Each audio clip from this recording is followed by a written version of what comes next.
On the news this morning, President Buhari says Nigeria recorded biggest economic growth in 6 years. Court freezes Kogi salary account over 20 billion naira bailout loan. Ondo State Governor Rotimi Akeredolu signs anti-grazing bill into law. Trailer falls off Aleto Bridge 1 month after protest over poor state of road. JAM cancels UTME cutoff marks. On the foreign scene, Joe Biden defends U.S. pullout as Taliban claim victory. I am Ifeimi Andrew. A federal high court sitting in Lagos has frozen a Kogi State salary bailout account domiciled in Sterling Bank PLC over a 20 billion naira loan obtained from the bank. Justice Tijani Ringim granted the order to freeze the account pending the conclusion of the investigation of possible prosecution by the EFCC. The EFCC had approached the court for the order in an ex parte application brought pursuant to Section 44 subsection 2 of the Constitution and Section 34 subsection 1 of the EFCC Act. Counsel to the EFCC Abbas Mohammed told the court that the 20 billion naira loan meant to augment the salary payment and running cost of the state government was kept in an interest-yielding account with Sterling Bank.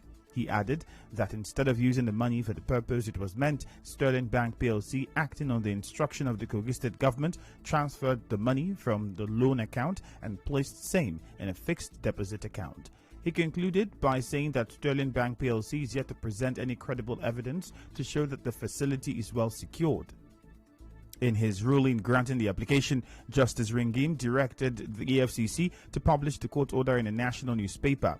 He also asked the commission to make a quarterly report to the court on the progress of its investigation. The judge then adjourned the matter till December 1 for the report of investigation. A former president of the Nigerian Bar Association, NBA, OCJ Okocha, has described as worrisome the violation of territorial jurisdiction by some judges in the trial of cases. OCJ, who is also a senior advocate of Nigeria, told correspondent Emeka Otuka that each court has a territorial jurisdiction upon which it can entertain a case. OCJ Okocha called for the sanctioning of judges that are involved in issuing conflicting judgments. I think it is this same lawyer who went to Ondo State during the dispute between PDP and APC, an internal crisis between PDP, Modu Sheriff as chairman on one side and others on the other side, seeking all kinds of order. It is very worrisome, and I think that this calls for a thorough investigation, and those justices who have been found to have abused their power of granting ex parte injunctions, interim injunctions, should be sanctioned. He said the recent conflicting judgment by courts of equal jurisdiction on the suspension of former PDP National Chairman Prince Uche Secondus is condemnable. For so long, we have tried to make a point that courts of coordinate jurisdiction should not give conflicting rulings or judgments. Each court has jurisdiction within a territorial area. And this is another worrisome thing, that a court in Rivers State has made an order. Another court somewhere up in Kebbi State made another conflicting order. Another court in another state, Cross River, made another order. This is very worrisome, that courts of coordinate jurisdiction, namely the High Court, after one of them has at first instance made a first order, should now begin to issue conflicting orders. Innocent Ekwe, a lawyer in Port Harcourt, is hopeful that the Chief Justice of Nigeria's summon of Chief Judges of Rivers, Kebbi, Cross River, Anambra, Jigawa, and Imo State will translate to disciplinary actions against some judges in the manner they grant ex parte injunctions. The lawyer, while speaking on the reasons the Chief Judges of the 6 states were summoned, told Soebi Oruwari that he is displeased at the way the courts grant an interim injunction against the embattled National Chairman of PDP, Prince Uche Secondus.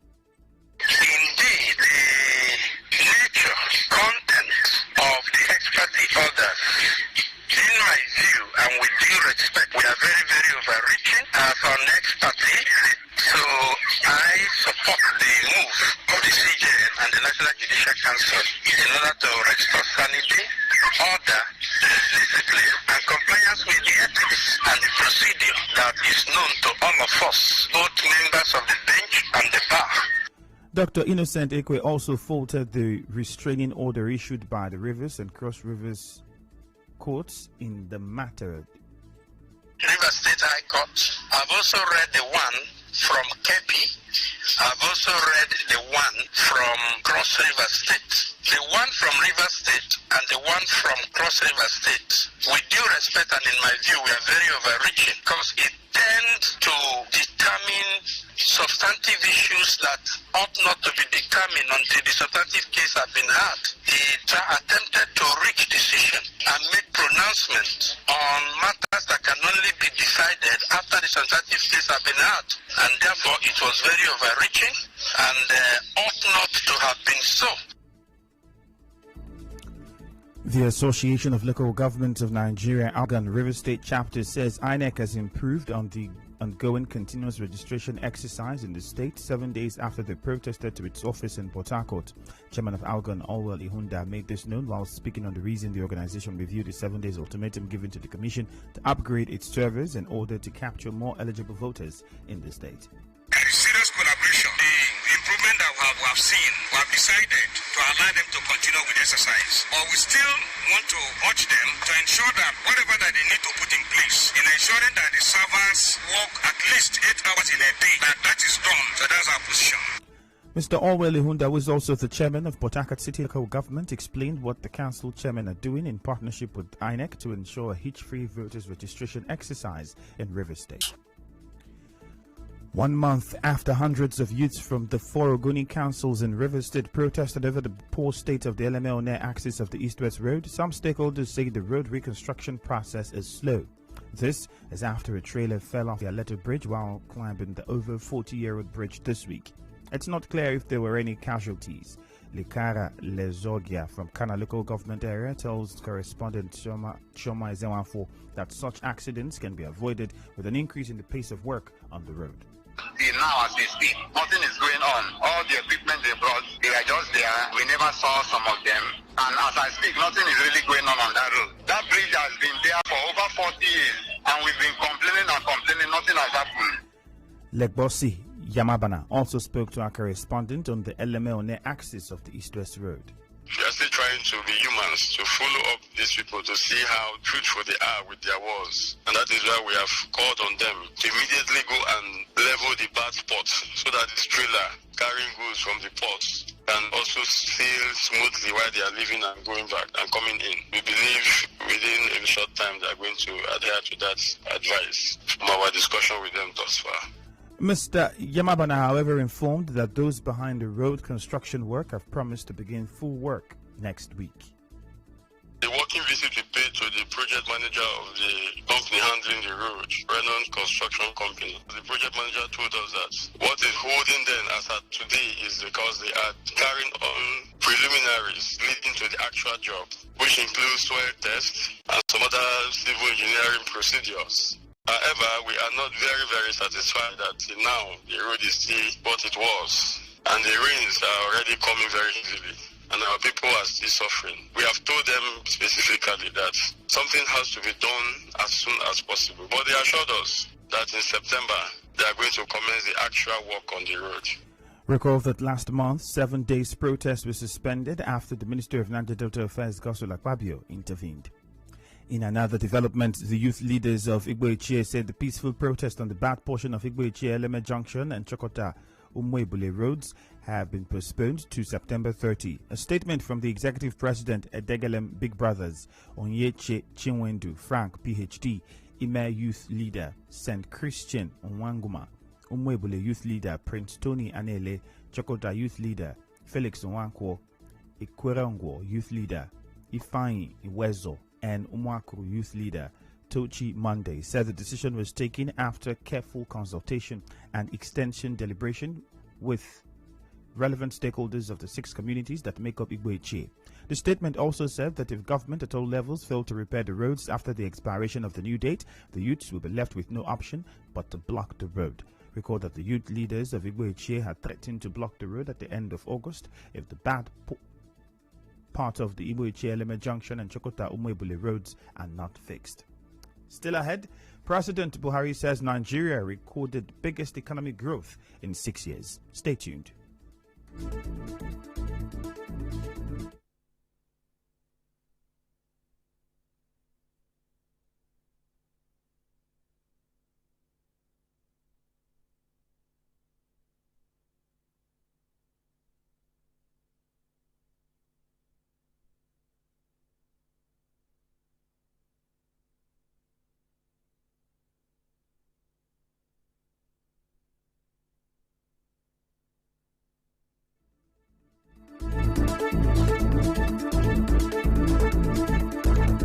President Muhammadu Buhari says focus on job creation, consistency in policy and innovation stimulated a 5% growth of the economy in the second quarter of 2021, which is the highest in 6 years. The president spoke on Tuesday while unveiling the Jubilee Fellows program.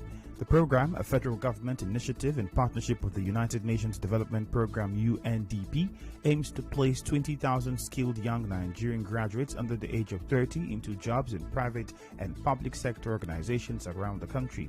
The jobs will last for 12 months with full pay and will seek to help prepare recent graduates for their future careers and work environments. The president said this administration has focused on job creation to stimulate the economy. On Tuesday, 22nd June 2021, I set up the National Poverty Reduction with Growth Strategy Steering Committee to coordinate our work to fulfill my promise to lift 100 million Nigerians out of poverty in 10 years. These efforts have yielded results, with Nigeria recording its biggest economic growth in 6 years, with a GDP growth of 5% in the second quarter of 2021. The sectors that drove this growth are trade, telecommunications and manufacturing, transportation, electricity, and agriculture. Each of these sectors showed significant improvement and this created more jobs for our populace. Away from that, Ondo State Governor Rotimi Akeredolu has signed the anti-grazing bill into law. The governor signed the bill on Tuesday after it was earlier passed by State House of Assembly. According to the governor, the signing of the bill is in line with the resolution of the Southern Governors Forum meeting in Lagos, where September 1 was set as the deadline for governors in southern Nigeria to sign the anti-open grazing bill into law. JAMB has cancelled the general cutoff marks for admission into tertiary institutions and allowed the institutions freedom to set their individual minimum benchmark for admission.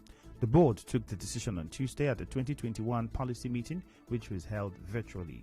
The registrar of JAMB, Professor Ishak Oloyede, while speaking at the meeting, hinted that universities such as the University of Maiduguri proposed 150, Usman Danfodio University Sokoto proposed 140, Pan Atlantic University proposed 210, University of Lagos proposed 200, Lagos State University 190, Covenant University 190, Bayero University Kanu 180. The stakeholders also approved October 29, 2021 as deadline for the closure of amendments for 2021 admissions. Declaring the policy meeting open, Minister of Education Adamu commended JAMB for introducing the use of National Identification Number (NIN) in the UTME registration. The minister, who was represented by the Permanent Secretary, Federal Ministry of Education, Soni Echono, said the use of NIN drastically reduced examination malpractice in the 2021 exams. He said WAEC will also adopt the mandatory use of NIN. On illegal admission being conducted by some tertiary institutions, the minister directed JAMB to furnish government with a list of affected institutions for necessary punishments. Students of the University of Port Harcourt say the planned strike by ASUU will not only affect their academic calendar but also delay their graduation. Some of the concerned students spoke to our correspondent. This strike something has already affected us enough. We were supposed to resume last year, now I'm supposed to be in my second semester at 200 level. But now because of all this, I'm about to enter 200 level and now they are mentioning a strike. This kind of thing now will just be very, very disorienting. Going to slow the whole education process down. We've been at home for almost a year due to COVID-19 and ASUU strike. Another strike is going to be a very deep blow to the educational system. So we want the ASUU and the federal government to meet and then talk about it and resolve the matter amicably so we don't have to go back home again.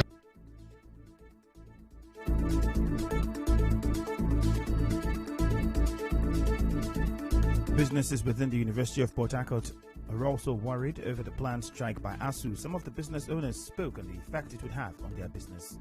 Here now, where our beloved, all of us here, some of us get children. Well, some of us, even the ones who don't get children, they get people where they take care of. Once ASUU go on strike, it means here don't close. We no go to see people. Students, we no go see. Only workers will not be ASU, we got to see. So it's going to affect us. If ASU goes strike, it's not good for them to go strike, but if they go strike, it will affect us too much here, especially we drivers where they work here. Now here we register. We don't register another place. If they go strike, we don't go see food to give our children. So to go strike is not good. Make them consider us here.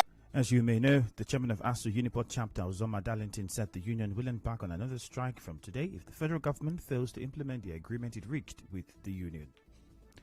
Some food vendors involved in school feeding exercise in Rivers State are calling on government to increase their payment to reflect current market realities. The food vendors told Nigeria Info that they are still being paid the same rates as they got in the 2016-17 when the program began, despite the increase in prices of food items. We are trying our best just to make sure that we fulfill the promise of the government. But the money they are paying us is too small. Because of cost of things in the market, we are not meeting up at all. And they don't normally pay us every month. They pay us anytime they feel like. The government at least increase our money so that we do that our people we can meet up. The money they are paying is too poor. 17 naira from 16,000 to beans 85,000. Rice from 14,016. That is still the same price they are paying now. Price is 35 to 40,000. And you have seen what I'm giving the children.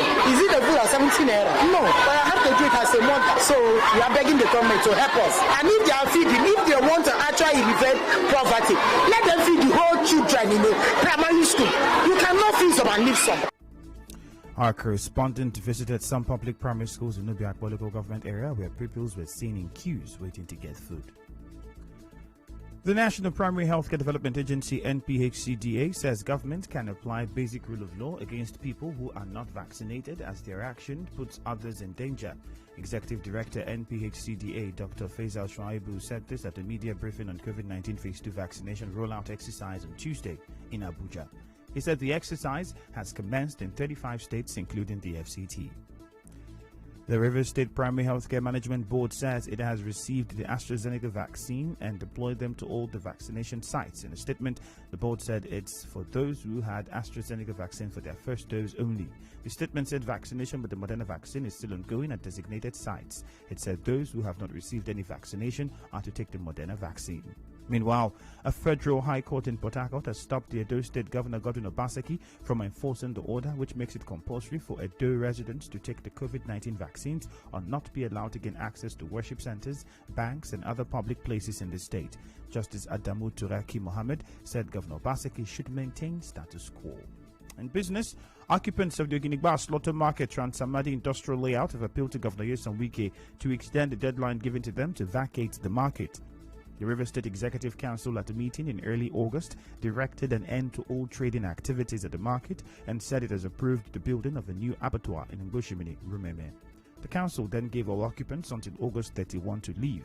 However, following the expiration of the one-month deadline, some occupants told correspondent Martha Okere that the state government should allow them trade until the new abattoir in Ngoshimini is completed. This is where we have been working. We don't have any other place. He said he's working room for us to just leave us for here for the meantime till the place will be ready. We wait for him almost 2 years and we not even plan to go any other place. And we still wait for a man open this place to continue our own business. So now, as he give us only 1 month, we don't know where we want to go. This is where I feed my children. I have to 6 children. Since this slaughter closed, I have been running up and doing. It should please sustain days for us. We cannot challenge the government's decision. Some of us have started moving out and some of us have been in market because we don't know where to go to. So we are pleading. We are not against his plan. We know that he meant well for us. He should give us time for we to rearrange ourselves. In entertainment, the first phase of the renovation of the Port Harcourt Zoological Gardens at Trans-Amadi has been completed. A senior official at the zoo told our correspondent that the first phase, which has been completed and awaiting inspection, has facilities like staff quarters, general conveniences, security house and a museum. In sports, Cristiano Ronaldo has completed his shock move back to Manchester United on transfer deadline day to help push Premier League clubs outlay past £1 billion, but overall spending has dropped for the second year in a row. Ronaldo's eye-catching Old Trafford return was one of the early moves on Tuesday before England's summer window closed just before midnight on Tuesday. And now we'll bring you news from around the world. U.S. President Joe Biden has defended his decision to withdraw U.S. troops from Afghanistan, a move which led the Taliban militants to return into power. Mr. Biden, in an address to the nation a day after the end of the 20-year U.S. presence in Afghanistan, said staying longer was not an option. He praised troops for organizing an airlift of more than 120,000 people wishing to leave Afghanistan.